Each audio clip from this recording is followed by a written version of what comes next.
لو مهتم بالجديد والمفيد في عالم التطبيقات اشترك في قناتي وأنا هقولك وظيفة كل تطبيق مزايا وعيوب. سمارت جوب.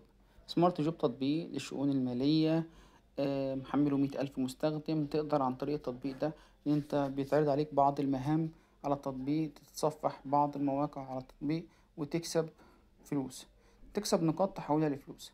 طبعا كل التطبيقات دي بتبقى شغالة على فكرة إن أنت عايز تكسب فلوس، فبيخليك تتفرج على الإعلانات.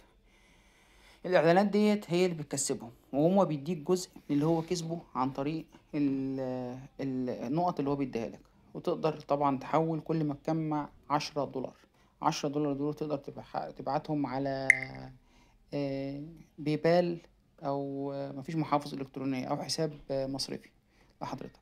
طبعا أغلب الناس اللي بتحمل التطبيقات دي تفضل تحاول تجمع ال10 دولار، تحاول تجمع ال10 دولار، بس للأسف ما بتجمعش.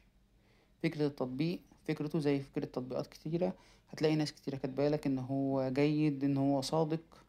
بس لو انت عايز تضيع وقتك ومش لاقي حاجة تعملها، ممكن سمارت جوب يضيع لك وقتك والنت بتاعك كمان. لو ما كنتش تعرف التطبيق قبل كده وعرفته من خلالي، شير ولايك وسبسكرايب. مش هسيب لك لينك التطبيق في الديسكريبشن لان التطبيق ما يستاهلش تحمله.